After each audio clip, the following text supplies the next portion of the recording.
Allah berikan 4 keutamaan pada orang yang tahajud yang tidak diberikan pada yang tidak tahajud. Jadi kalau Anda sholat fardu yang 5 waktu, khusyuk sholatnya, sampai menangis, sampai khusyuk luar biasa, tapi Anda tidak tahajud, Anda tetap tidak akan mendapatkan 4 kemuliaan ini. 1. Saya pindahkan sini.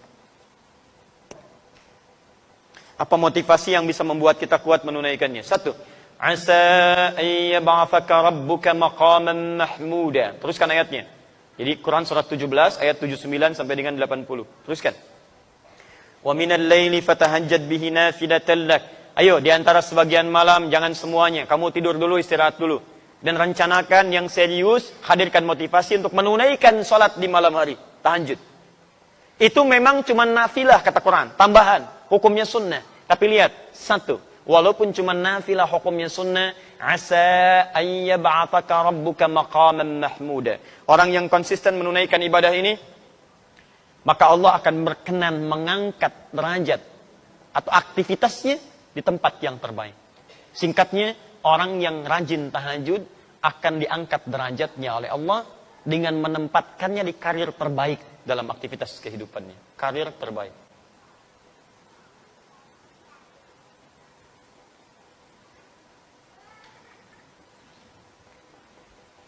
Jadi ada maqam mahmuda, itu berbeda. Kalau maqam, itu sifatnya umum. Ya. Nilai kebaikannya bisa dipandang mulia, tapi juga bisa dipandang dipersoalkan oleh orang lain. Misal, Bapak naik posisi. Misalnya ada promosi jabatan jadi direktur. Naik ya, karirnya naik. Berarti dapat maqam tuh, dapat kedudukan. Apakah kedudukan yang dititipkan oleh Allah pada Anda bisa otomatis membuat orang lain senang? Belum tentu. Kok dia yang diangkat ya? Padahal dia baru masuk kemarin. Dia junior saya dan sebagainya. Itu maqam. Tapi ada yang kedua. Begitu orang ini diangkat, semua mengatakan memang dia yang layak untuk mendapatinya. Dia yang layak. Sulit bagi orang mempersoalkannya. Mau cari celah nggak bisa. Karena semuanya sudah menutup celah-celah keburukannya. Bagus tuh. Itu yang disebut dengan maqam mahmudah. Susah. Mau dihapus aja susah. Mau dibolak-balik papan tulisnya nggak bisa tuh. Ya. Pas di situ. Misal, itu maqaman mahmuda. Nggak apa-apa. Sudah? Baik, jadi orang yang rajin tahajud, ini nasihat saya. Orang yang rajin tahajud, ditunaikan dengan benar, maka hal pertama yang Allah anugerahkan kepada kita, apapun aktivitasnya, Allah akan tempatkan di tempat yang terbaik dalam kehidupannya. Misal, kalau Anda misalnya pengusaha atau berbisnis atau apapun dalam kehidupan, termasuk ibu misalnya beraktivitas, maka Allah akan tempatkan di tempat terbaik menurut Allah, bukan menurut manusia. Kalau menurut manusia begini, posisi yang terbaik, manajer atau direktur? Bu, ibu langsung direktur itu ya. Baik. Direktur, alhamdulillah. Sekarang pilih mana bu? Direktur gajinya misalnya, taruhlah 200 juta sebulan. Tapi maaf, kesulitannya meningkat. Sulit sholat, banyak rapat, ya, kemudian mohon maaf aktivitasnya jadi melebar, ya, aktivitas bahkan dekat dengan maksiat. Kalau dulu misalnya, ya, mohon maaf ya, mainnya tenis, sekarang sudah golf, ya, yang dilihat sudah lain, yang dipukul sudah lain, yang nemani sudah lain. Kalau dulu yang ngantar-ngantar bawa mapnya laki-laki, sekarang direktur, sekretarisnya perempuan, misal. Atau manajer, gajinya beda sedikit lah, 100 juta misalnya. Sholatnya enak, nyaman. Jumatan juga nyaman, masih bisa ikut tausiah. Aktivitas bisa menghindar dari banyaknya maksiat. Ibu pilih mana sekarang, manajer atau direktur? Sudah. Baik, ganti lagi bu, ganti supaya paham betul. Manajer dengan pegawai biasa. Manajer levelnya gaji 100 juta. Masya Allah, tapi sholat susah, Jumatan susah, pengajian susah. Baik, peluang maksiatnya tinggi, gaulnya itu sudah mulai meningkat. Pegawai biasa, turunkan, gaji cuma 1 juta. Sholatnya enak, nyaman. Jumatan bisa, taklim lancar, maksiat tertinggalkan. Ibu pilih mana? Manajer 100 juta, potensi maksiat tinggi, pegawai biasa 1 juta dekat dengan Allah. Ayo.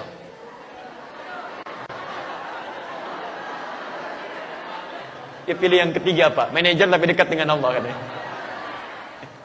Nah kadang begini Pak, kadang-kadang dalam kehidupan itu seperti itu.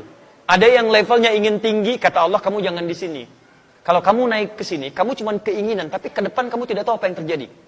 Jabatan ini banyak diincar, tapi peluang keburukannya banyak. Banyak proyek yang tidak jelas. Di pergaulannya akan banyak maksiatnya. Kamu akan tertinggal banyak ibadahnya. Maka Allah tempatkan Anda, bahasa orang lain cuman wakil. Tapi wakil itu, dunia dicukupkan, akhirat enak, keadaan nyaman. Bukan berarti nggak sampai level tertingginya, bukan. Tapi Allah memberikan karir terbaik menurut Allah Subhanahu wa Ta'ala. Itu yang disebut dengan maqam mahmudah. Paham ya?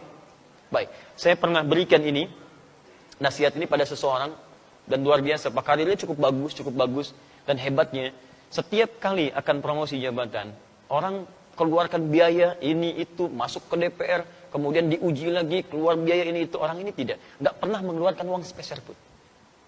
Walaupun kedudukannya tinggi, tapi nggak pernah mencapai level yang tertinggi, direktur utamanya tidak, wakil direktur, tapi alhamdulillah, nikmat juga, kerjaan nyaman, ya, dan ditunaikan ibadah dengan baik.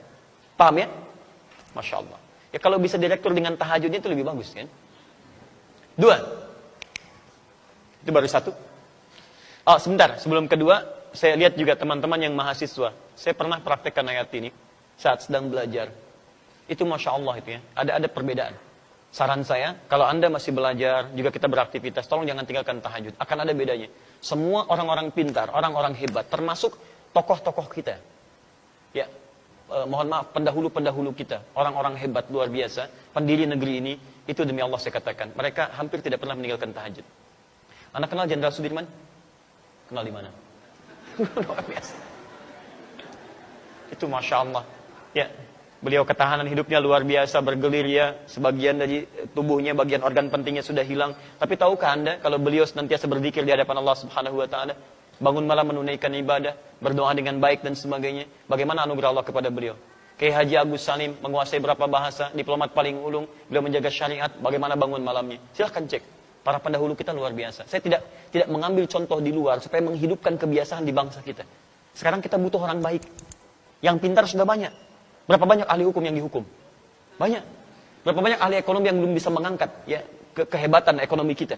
Yang kita butuhkan sekarang orang pintar yang mulia, yang baik. Maka kita ambil contoh orang dulu untuk kita hidupkan di masa kini. Anda kalau tidak percaya silahkan cek menteri-menteri di awal masa-masa Indonesia. Bagaimana mereka tawadhu'nya. Bagaimana mereka hidup dengan bersahajanya. Siapa Bung Hatta. Anda cari lagi. Bagaimana beliau begitu jujurnya sampai ditanamkan pada putrinya. Ketika menerima kertas akan nulis surat. Kata bapaknya, ini kertasnya kertas siapa? Kertas dari KBRI saya pinjam. Jangan gunakan fasilitas negara untuk kepentingan pribadi. Anda bisa bayangkan, putrinya mau menulis surat kepada bapaknya, menggunakan kertas untuk kertas negara. Di KBRI dia mau pinjam. Kata bapaknya, jangan gunakan kertas negara untuk kepentingan pribadi. Anda bisa bayangkan. Anda kenal M. Nasir, Perdana Menteri pada saat itu. Bagaimana hidupnya diabdikan untuk bangsa. Levelnya luar biasa. Qurannya, hadisnya, prakteknya sampai dihormati di Timur Tengah. Hanya cukup kalimatnya bisa menggerakkan Timur Tengah pada saat itu. M. Nasir. Tahukah Anda setelah selesai jabatannya cuma sepeda yang ditenteng di tangannya. Dan tidak memiliki rumah pada saat itu. Itulah yang kita butuhkan saat ini. Makanya bangsa kita terangkat mulia. Dan saya punya keinginan kita berubah jadi baik. Ketika kita baik, semua akan terangkat dalam kebaikan. Itu poinnya. 2. Wa qur rabbi adkhilni mudkhala sidqin. Dan katakan Muhammad, Rabbi adkhilni mudkhala sidqin. Ya Allah, mohon bimbing aku mengawali pekerjaan dengan baik. 1. Mendapatkan karir terbaik. Saya terjemahkan pakai terjemah balaghah ya, bukan terjemah biasa.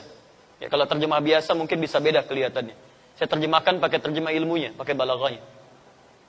2, mendapat bimbingan Allah. Bimbingan Allah. Bapak kerja dibimbing pimpinan, mudah pekerjaan. Siapa yang tidak mudah dibimbing Allah Subhanahu wa Ta'ala? Dan lihat bedanya ya. Jadi kalau Allah bimbing seorang hamba, bimbingan itu disebut dengan hudan namanya, hudan. Ada yang sifatnya meningkatkan keimanan, jadi iman semakin kuat. Punya kecenderungan untuk mendekat pada Allah. Contohnya Quran, surah ke-18, ayat ke-13, itu untuk para pemuda. Ada pemuda yang dibimbing Allah, meningkat keimanannya. Disebut dengan Ashabul Kahf. Innahum fityatun amanu birabbihim wazidnahum huda. Ya, ada pemuda yang keimanannya bertambah karena mendapat petunjuk Allah Subhanahu wa Ta'ala. Ada kedua, hudan di situ adalah bimbingan untuk meningkatkan ibadah. Ya, ada perubahan dalam hidup seakan-akan sekarang ingin rajin ibadah. Dulu cuma sholat fardu sendirian, sekarang pengen berjamaah, pengennya di masjid. Dulu jarang baca Al-Quran, sekarang pengen baca Quran, bahkan pengen menghafal, pengen sedekah, pengen puasa sunnah. Itu juga hudan yang kedua. Dalilnya di Al-Baqarah ayat 2 sampai dengan ayat yang ke-5-nya. Dzalikal kitabu la raiba fihi hudan lil. Ketika hudan disebutkan pada muttaqin, apa bentuknya? Peningkatan amal saleh. Alladzina yu'minuna bil ghaib wa yuqimunas shalah wa mimma razaqnahum yunfiqun, dan seterusnya ayat. Ada hudan yang ketiga, ini yang paling dahsyat. Bimbingan Allah dalam semua level kehidupan. Bahkan bimbingannya nempel begini. Perhatikan sini. Ini apa? Ini apa? Mic. Spidolnya di mana? Di atas mic. Sekarang spidolnya di mana? Di atas mic. Dua-duanya di atas. Perbedaannya apa? Menempel dengan tidak. Kalau seperti ini, kita katakan dalam bahasa al-kalam, fauqa mikrofon, fauqa mukabbirus shaut. Spidol berada di atas mikrofon. Tapi kalau kita katakan begini, kalimatnya berubah. Al-kalam ala mikrofon. Ala. Spidol berada di atas, nempel dengan mikrofon. Perhatikan, kalau saya taruh di atas begini menggantung, mikrofonnya saya geserkan begini, tetap ininya menggantung kan? Menggantung, menggantung, menggantung. Kalau saya terpisah jauh berarti sudah terpisah dari sini kan? Lihat sini. Ini di atas. Saya geser sini, ini masih di atas. Saya geser sini, masih di atas. Tapi kalau saya geser begini, sudah terpisah. Tapi kalau begini, mau digeser kemanapun, ikut dia. Ada orang-orang yang menempel dengan bimbingan Allah Subhanahu wa Ta'ala. Nempel. Di kemanapun dia berada, bimbingan Allah menyertai dalam kehidupan. Ala. Bimbingan disebut hudan, pedoman. Yang menempel disebut dengan ala. Quran surah kedua, ayat yang kelima. Paling kiri sebelah bawah. Ulaika ala hudan. Bukan fauqa hudan. Ala hudan min rabbihim. Ada orang-orang yang berikhtiar mengerjakan amalan-amalan sampai melekat padanya bimbingan Allah Subhanahu wa Ta'ala. Siapa di antara orang-orang itu? Kalau ingin jalan pintas, dekati Allah lewat tahajud. Asa ayyab'atsaka rabbuka maqaman mahmuda wa qur rabbi adkhilni mudkhala sidqin. Ya Allah, mohon masukkan aku dari tempat awal yang baik. Maksudnya bimbing saya setiap mengerjakan aktivitas. Bukan cuma bekerja, Pak, bukan cuma belajar, bukan cuma di rumah tangga, Bu. Lihat sini. Bukankah kita saat bangun tidur mata mulai melihat? Ada orang yang ketika melihat langsung dibimbing oleh Allah bagaimana cara melihat yang baik. Makanya mata orang yang dibimbing oleh Allah tidak akan pernah melihat yang tidak baik. Begitu melihat yang tidak baik, dia palingkan. Coba Anda saat bangun tidur apa yang dilihat? Hah? Belum tentu, bisa handphone. Lihat, oh ada WA masuk nggak malam ini? Baru bangun sudah handphone yang dilihat. Apakah ketika Anda melihat handphone semua gambar di situ baik-baik? Ada iklannya, ada yang tidak baiknya. Begitu Anda melihat yang tidak diperkenankan oleh Allah, begitu dilihat, Allahu Akbar, astagfirullah, sudah, cari, palingkan. Anda di jalan, berapa banyak gambar-gambar yang terbuka auratnya, gambar yang tidak baik. Kalau mata kita dibimbing oleh Allah, seketika kita palingkan. Dan hebatnya nanti, mata ini akan senang pada yang mulia saja. Melihat orang sedang baca Quran, kapan saya bisa membaca seperti itu? Melihat orang ikut ta'lim, ya Allah, saya belum ada kesempatan. Ya Allah, dekatkan saya pada tempat yang mendekatkan saya pada ta'lim. Terus, dan indah. Begitu melihat maksiat, astagfirullah, palingkan. Telinga begitu. Dengar yang baik, dekat. Dengar yang tidak baik, jauhi. Sampai ke ujung kaki. Dan hebatnya Pak, ini. Terutama tangan. Mustahil bisa berbuat maksiat.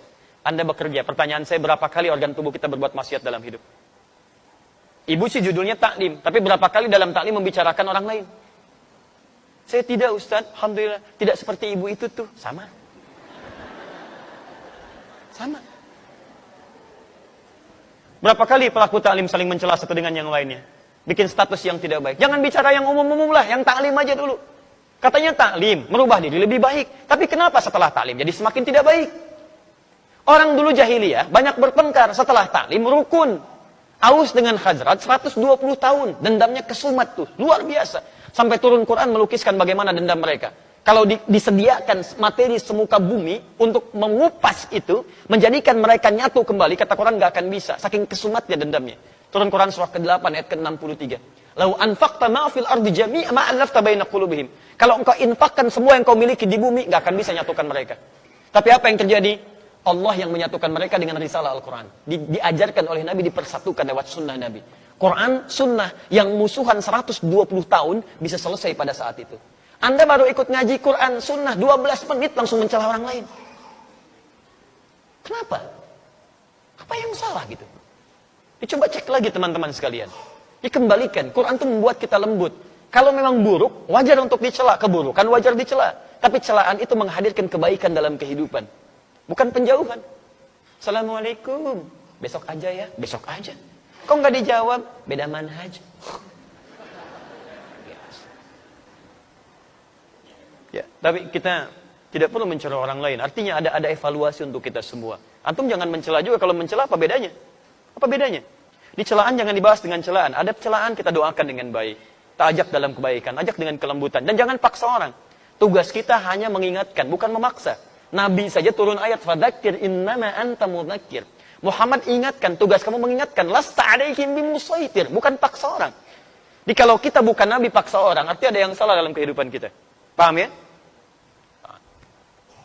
Halo, kenapa jadi muram begini? Tiga. Saya sederhana. Kalau ada yang kurang baik dari saya, tinggalkan. Ada yang baik, silahkan ambil. Dan saya pun tidak paksa. Kalau ada bermanfaat, silahkan. Tidak baik, tinggalkan. Cari guru yang lain yang lebih baik mengajarkan, insya Allah. Sehingga hati kita tenang. Jangan sampai belajar, tapi hati nggak tenang. Ya. 3. Wa akhrijni mukhrajas sidqin. Diberikan solusi terbaik saat ada persoalan. Solusi terbaik. Masya Allah. Luar biasa. Tidak ada orang yang tidak punya masalah dalam kehidupan. Semuanya punya masalah. Tapi ada orang-orang yang sebelum mendapatkan masalahnya, sudah diringankan masalahnya oleh Allah Subhanahu wa ta'ala. Bukan gak punya masalah, masalahnya sama.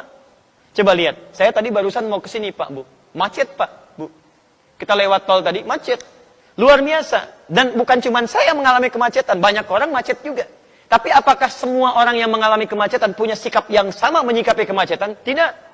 Ada yang saling klakson, ada yang mau senggolan, ada yang saling berselisih dengan kata-kata. Ada yang saling macam-macam. Tapi tidak sedikit juga yang santai aja. Mau ngapain? Mengeluh juga tidak menyelesaikan persoalan. Apakah dengan klakson macet selesai? Hah? Apakah dengan bikin status macet selesai? Ceklik, macet. Tetap aja macet. Silahkan cek. Ada orang-orang yang hatinya justru diberikan ketenangan oleh Allah. Dikasih macet. Alhamdulillah ya Rab, macet. Alhamdulillah. Luar biasa. Quran bisa dihafalkan. Begitu sampai ke tujuan 30 ayat. Bayangkan. Kalau manhaj diterapkan itu 10 ayat akhir Ali Imran, selesai itu. Ini sudah 1 tahun belum selesai. Apa butuh kemacetan tiap hari? Jelas ya? Jadi enak. Jangan dikira level ustadz gak punya masalah, banyak masalahnya. Kadang-kadang jangankan masalah pribadi, masalah jamaah, ya dipersoalkan juga. Silahkan cek, bukankah kalau anda banyak pertanyaan masalah diserahkan pada ustadz? Bukan gak tinggal punya masalah, tapi ada orang-orang tertentu ketika anda dekati Allah dengan sesuatu, Allah ringankan persoalannya. Itu janji Allah. Janji Allah. Lihat, contoh, kita ambil dalilnya. Quran surah ke-65, di akhir ayat kedua, di awal ayat ketiga. Kita hafal ayatnya. وَمَنْ يَتَّقِ اللَّهَ يَجْعَلْ لَهُ مَخْرَجًا وَيَرْزُقْهُ مِنْ حَيْثُ لَا يَحْتَسِبُ. وَمَنْ يَتَّقِ اللَّهَ, siapa yang bisa meningkatkan takwanya kepada Allah, tingkatkan. Fi'il mudhari itu progresif naik. Tingkatkan. Yaj'al lahu makhraja. Makhraja, lihat. Yattaqillah yaj'al lahu makhraja. Wa man yattaqillah yaj'al lahu makhraja. Makhraja. Ini kita berikan nasab. Wa yarzuqhu min haitsu la yahtasib. Perhatikan. Lihat persamaannya. Siapa yang bisa meningkatkan takwanya kepada Allah, takwa tingkatkan kepada Allah. Persamaannya lihat. Yaj'al lahu makhraja, kami berikan solusi, jalan keluar dari setiap persoalan yang dihadapi. Dan kalimatnya tidak menggunakan alif lam. Makhraja bukan al-makhraj, makhraja. General, umum, nakirah. Artinya persoalan apapun dalam kehidupan sepanjang Anda tingkatkan takwa, diberikan solusi. Jadi sederhana sebetulnya, kalau Anda punya masalah dalam hidup, Anda punya problem, dimanapun tuh, di rumah tangga, di pekerjaan, kehidupan sosial. Sederhana solusinya, tingkatkan takwa, kata Allah, saya urai masalah Anda. Biayanya tidak mahal, tenaganya tidak banyak. Jadi kalau Anda punya masalah dalam hidup, kedudukan tinggi, harta melimpah, cuman masalah nggak pernah tuntas, coba cek. Barangkali bukan kurang terhormat Anda, barangkali kurang takwa. Bukan kurang kaya, barangkali kurang ini, kurang takwa. Ini poinnya. Nah sekarang, ya Allah kalau saya ingin tingkatkan takwa, bagaimana caranya? Banyak, disebutkan 115 kali kata takwa dalam Quran setidaknya. Tapi cara cepatnya, perhatikan. Ketika menyebutkan takwa, masih ingat tadi? Quran surah 51, ayat 15 sampai dengan ayat 18 tadi? Innal muttaqina fi jannatin wa uyun. Ada orang-orang takwa tinggalnya di taman surga. Akhidina ma atahum rabbuhum. Innahum kanu qabla dzalika muhsinin. Mereka itu, Masya Allah, mengambil segalanya dari Rabbnya. Nikmatnya langsung dari Rabbnya. Mereka di dunia itu orang-orang yang muhsin. Siapa mereka? Ayat 17-nya. Kanu qalila minal laili ma yahja'un. Bahasa cepatnya, mereka rajin tahajud. Orang takwa, rajin tahajud. Kata Quran, tingkatkan takwa. Apa di antara takwa amalannya? Tahajud. Lihat, perhatikan. Yaj'al lahu makhraja. Orang meningkatkan takwa, diberikan solusi jalan keluar. Ketika Anda tahajud, lihat bagian ketiganya. Wa akhrizni mukhraja sidqin. Mukhraja sidqin. Asa ayyab'atsaka rabbuka maqaman mahmuda. Wa qur rabbi adkhilni mudkhala sidqin wa akhrijni mukhraja sidqin. Makhraja, jalan keluar. Kalau jalan keluar itu langsung dibimbing, langsung dibimbing, langsung dibimbing. Rubah kalimatnya dari kata makhraj jadi mukhraj. Makhraj, mukhraj. Orang rajin tahajud dibimbing Allah Subhanahu wa taala. Ketika punya masalah, bukan cuma dia yang berikhtiar untuk menyelesaikannya, tapi Allah langsung berikan bimbingan. Begini jalan keluarnya. Ini ambil, ini tinggalkan. Jangan bersedih, tanamkan keyakinan. Nabi pernah berusaha menghafal Quran dengan ikhtiarnya. Jadi begitu ayat Quran turun, itu beliau punya keinginan cepat menghafalkannya. Cepat, cepat, cepat, cepat. Tapi apa yang terjadi? Allah berikan solusi. Bahkan langsung turun ayat Quran surah ke-75. Ayat 22 sampai 23. Ayat 16 sampai 18, maaf. Ayat 16 sampai 18. Lihat kalimatnya. La tuharrik bihi lisanaka lita'jala bi. Muhammad, kamu gak usah cepat-cepat menggerakkan lisan untuk sekedar ingin cepat menghafalkannya. Biasanya para penghafal kalau ingin segera cepat menghafalkan kan suka cepat mengucapkannya kan. Inna fi khalqis samawati wal ardi wa khilafil laili wan nahari la ayatin li ulil albab, la ayatin li ulil albab, la ayatin li ulil albab. Ulang diulang gitu kan? Tayyib. Lihat sini. Nabi Muhammad tidak. Muhammad jangan cepat-cepat gerakan lisan untuk cepat menghafalkannya. Inna alaina jam'ahu wa qur'ana. Biarkan kami yang menghimpun Quran dalam jiwamu. Fa idza qara'nahu, bagaimana cara menghimpunnya? Allah akan bimbing bacaannya. Jadi begitu dibacakan, dibimbing, fattabi' Qur'ana. Kamu ikuti saja bimbingan bacaan itu. Ada orang-orang yang menghafal Qur'annya, bukan cuma dia berikhtiar menghafal, tapi Allah tanamkan bacaan Qur'annya. Jadi ketika dia baca ada bimbingan dalam jiwanya. Cepat seakan-akan mengalir begitu deras. Kami pernah ambil manhaj ini, diterapkan kemudian dan jadi buku, itu yang kita bahas setiap pekan, setiap Kamis malam Jumat lewat Akhir TV ba'da maghrib.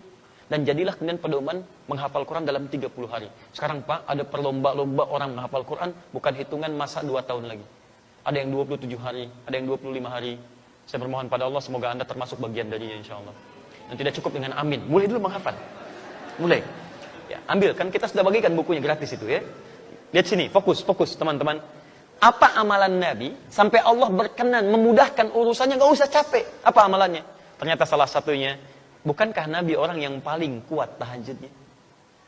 Bukankah Nabi orang yang sampai bengkak-bengkak dalam rakaat pertamanya? Nanti saya bahas ketika sampai pada caranya.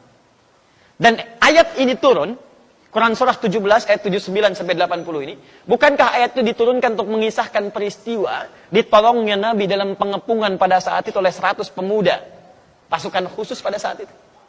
Jadi kalau sekarang kita di komplek angkatan laut, ada pasukan khususnya, yang hantu laut luar biasa, terbaik di dunia, Denjaka. Ya, detasemen Jalan Mangkara, kalau dulu itu misal seperti itu 100 orang. Pedang terhunus, jangankan manusia. Kata sejarawan mengatakan, ini hewan lewat ketahuan.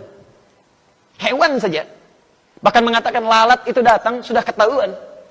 Dan Nabi SAW dikepung di dalam rumah itu. Jadi ini ada rumah, kediaman, di dalamnya ada 3 orang, Rasulullah SAW, Abu Bakar radhiyallahu ta'ala anhu, Ali bin Abi Thalib radhiyallahu ta'ala. Dua-duanya orang terkasih Nabi. Dan tidak boleh memisahkan satu di antara keduanya. Karena dua-duanya dipuji Nabi, punya kemuliaan tingkat tinggi luar biasa. Abu Bakar, apa dibandingkan dengan kita? Hei orang-orang yang seringkali mencela Abu Bakar, apa faedah Anda di hadapan Abu Bakar radhiyallahu ta'ala anhu? Beliau itu menantu Nabi, bertua Nabi, sahabat Nabi. Dipilih oleh Nabi, menemani Nabi ke Madinah. Kalau bukan orang biasa, itu mustahil dipilih Nabi. Kenapa beliau yang dipilih? Dipilih Nabi, menemani Nabi. Orang yang pertama kali, termasuk pertama beriman kepada Nabi.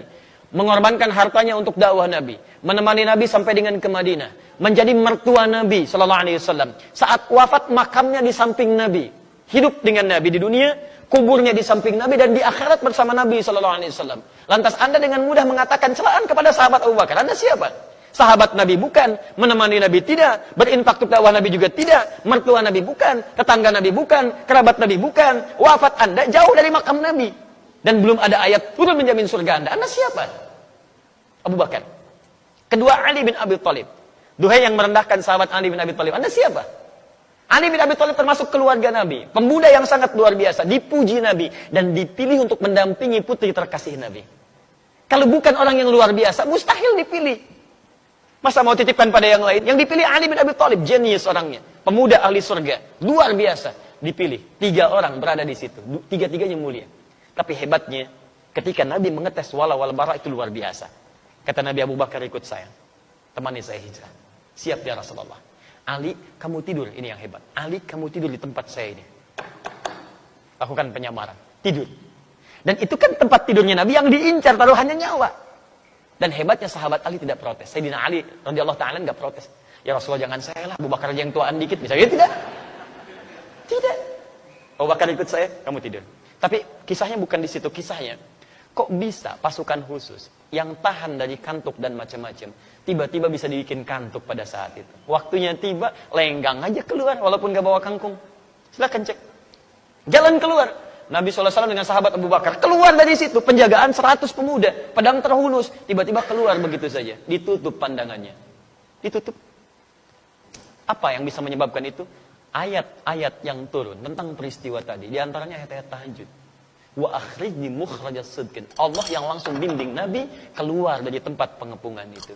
Jadi kalau Anda, mohon maaf teman-teman sekalian, ayat ini turun kalau kita ambil kaidah asbabun nuzul, al-ibratu bi umumil lafzi la bi khususis sababi. Hikmah dari ayat, hukumnya jangan dilihat dari asbabun nuzulnya, tapi dilihat dari keumuman makna ayatnya. Artinya Allah ingin menyampaikan, kalau Anda sedang dikepung oleh persoalan kehidupan, membuat Anda tertekan, membuat Anda seakan-akan punya perasaan gelap, seakan-akan lemah dan sebagainya, ahli tahajud akan dilindungi oleh Allah Subhanahu wa taala. Tunjukkan pada saya pekerjaan mana yang Anda kerjakan gak ada saingan. Kadang-kadang ada yang ingin menyingkirkan, menyungkurkan jahat terhadap Anda. Salah satu caranya, Anda bangun malam, dekati Allah Subhanahu wa taala. Kalau sudah dekat dengan Allah, siapa yang bisa mengalahkan Allah dan berani berperang dengan Allah Subhanahu wa taala? Paham ya? Terakhir. 4. Waj'alni min ladunka sultanan nasira. Saya mohon maaf ya lebih sedikit dari 2:30 ya untuk menyempurnakan ini dulu. Waj'alni min ladunka sultanan nasira. Dan mohon ya Allah jadikan untuk saya pertolongan langsung darimu. Jadi kalau yang tadi dibimbing, diberi solusi, kalau yang keempat ditolong langsung oleh Allah tanpa perantara. Ahli tahajud mendapat perlindungan langsung dari Allah Subhanahu wa taala. 3 hilang, 1 datang. 1, 2, 3, 4. Karir terbaik, bimbingan dari Allah, solusi. Yang keempat mendapat perlindungan dari Allah Subhanahu wa taala. Masya Allah. Kalau sudah seperti itu, apalagi yang disoalkan? Maka Anda semua akan mengatakan, kalau nggak percaya lakukan dulu. Maka ketika Anda sudah mendapatkannya, Anda akan mengatakan, wa qul ja'al haqq wa zahaqal batil, innal batila kana zahuqa. Benar memang yang datang dari al-haq, sungguh benar dari Allah Subhanahu wa taala. Kebatilan akan hilang. Kebatilan dari perasaan saya, kebatilan dari pikiran saya, kebatilan dari tindakan saya, dan kebatilan yang datang dari banyak orang hilang semua dengan kedekatan kita bersama Allah Subhanahu wa taala. Jelas?